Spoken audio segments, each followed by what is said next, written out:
Nice one! Ito nga pala si Pops, isa sa mga kaibigan ko dito. Wala talaga sa plano namin na mag-fishing ngayong araw. Pero ganito kasi yung nangyari. Hey guys, tara samahan niyo ako magpagupit ngayong araw. Medyo mahaba na kasi yung buhok ko. Kaya kailangan na magpagupit. Medyo nakakairita kasi, lalo na kapag mainit. Mas maginawa kasi kapag may buhok, di ba? Nga lang, makalimutan ko tatanggalin pa nga pala itong trailer. Nagpalit kasi kami ni boss ng sasakyan kahapon. Kinarga ko kasi yung lawnmower dito. Naggamas ako. Tingnan nyo. Bagong gamas yan hanggang dun sa likod. Kaya kahapon, hindi pa ako makapagpahinga kasi kailangan ko munang gamasan to.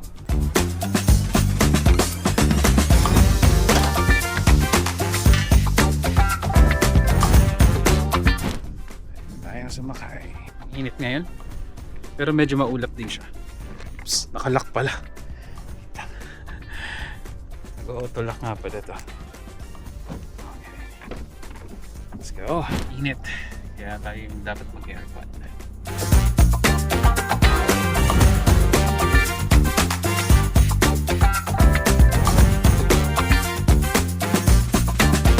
Guys, tapos na.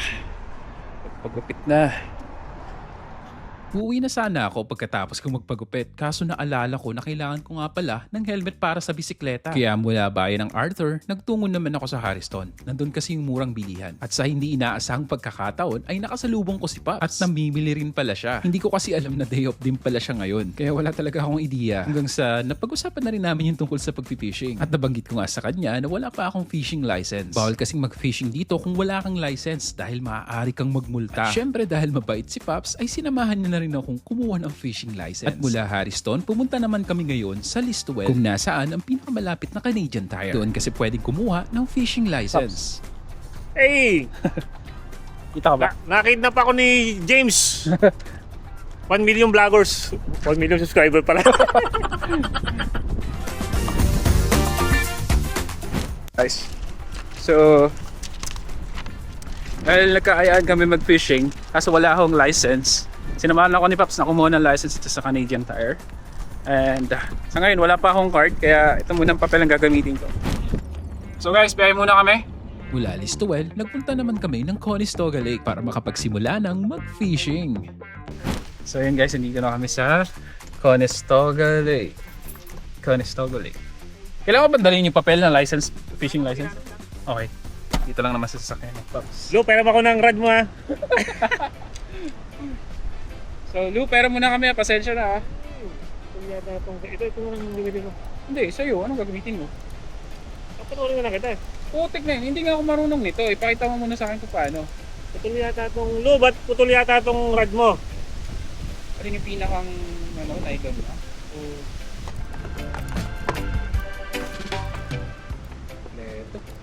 Pwede ba ito ilapag ng ganito? Para saan to, Pops? Ito yung pinakang pain. May kasama na siyang yung hook nut. Lahat ito, mga pampain to. Pero meron kang pwede kang mag-set up kung sa'yo. Yung parang quick phone set up. Okay. Parang squishy. Alright guys, fishing kidnap to guys. Fishing kidnap. Ang ganda talaga pagka hindi pinaplano. Natutuloy. Sabi ko kanina magpapagupit lang ako. Yung pagupit tapos na uwi sa fishing ang beauty. So marunong ka rin magpalit-palit ng mga ano-ano yan. Mga pansin. Kunyari pag naputol, tapos ano mo siya. Bull lang naman siya. Ito mabenta to eh. Mabenta dyan. Benta. Ano naman mga isda yung nahuhuli nyo? Meron kami dito guys na walleye, white, smallmouth bass, rock bass, and steelhead. Expert. So yeah, ganyan ang expert si Pops sa pagdating sa pamimingwit ng isda, hindi ng chicks ha. Yari po tayo doon. Oo. Bawal yun dito, bawal. Tutok mo lang dito yan guys. Yan. Ganyan. Tapos takan mo lang siya guys na ganyan. Tapos buwan mo lang ganun. Ikot.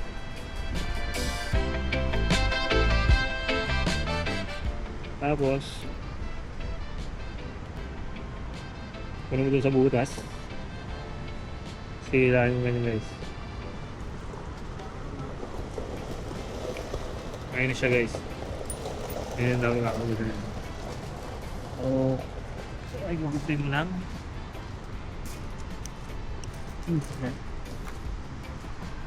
Yes. Kaya iniwasan ko dito yung kanilang may palutang siya kasi yung iba dito.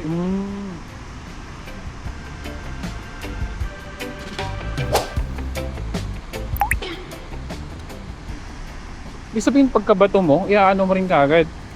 Depende siya kung gusto mo pagalan or ano. May nahuli ka? Ano ko lang siya, ginagano ko siya para makabulit. Paano, hindi ba yung sasabit sa mga bato? Pagka lumubog siya ng ano, Kaya kailangan mo talaga siyang hinihila pabalik agad.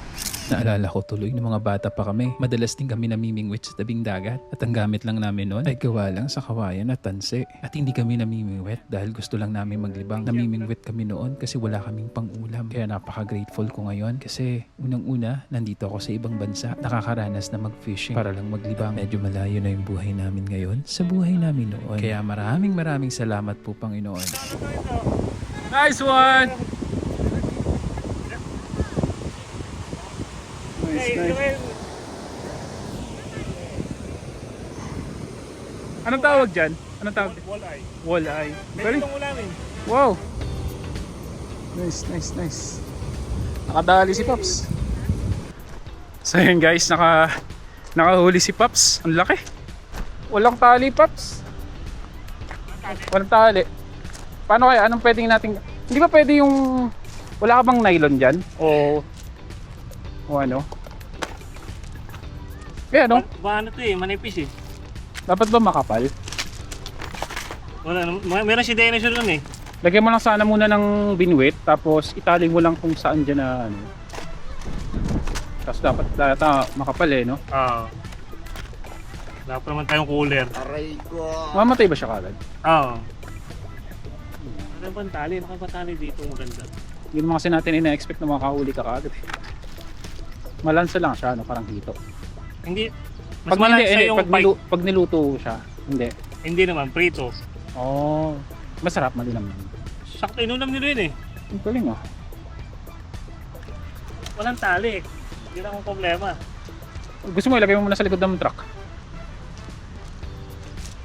Uuwi na rin naman tayo maya-maya siguro eh. Sige. Diba?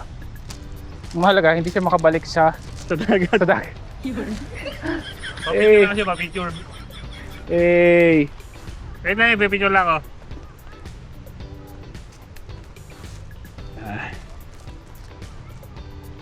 One.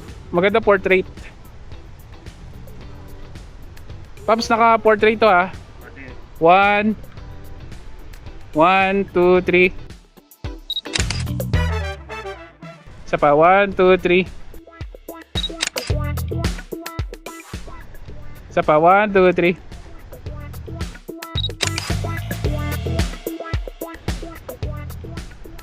Ano mo nga? Yun.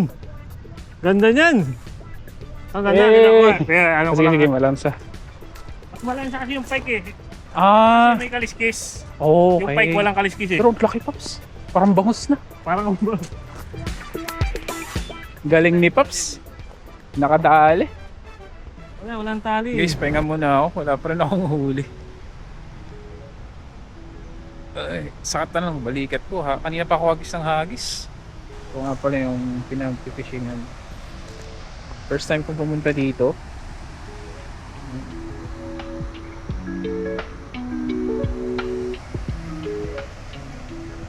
(8:06)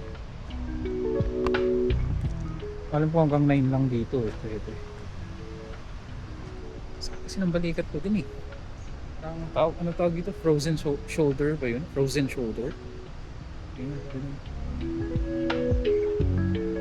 Tsaka medyo lumalamig-lamig na rin. Ganda ng sikat ng araw kanina eh. Bali sunset na kasi kaya medyo parang golden na siya. Kita nyo yun? Tinatamaan ng sinag ng araw yung mga puno. At dahil nga medyo gumagabi na, ay nagpasya na rin kaming umuwi. Hanggang 9 lang kasi pwedeng mag-fishing doon. At isa pa, ay nagugutom na rin ako. Wala kasi kaming baon ng pagkain. Dahil nga wala talaga sa plano namin na mag-fishing ngayong araw.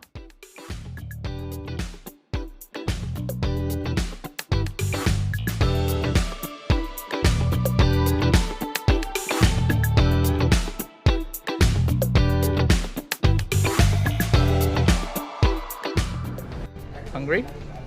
Yeah, very hungry. At dahil hindi na kaya ang gutom, dumaan na kami sa Subway para maka-order ng pagkain. Tsura ko, nakatingin ako dito. May isda pa. Nasa Subway kami ngayon.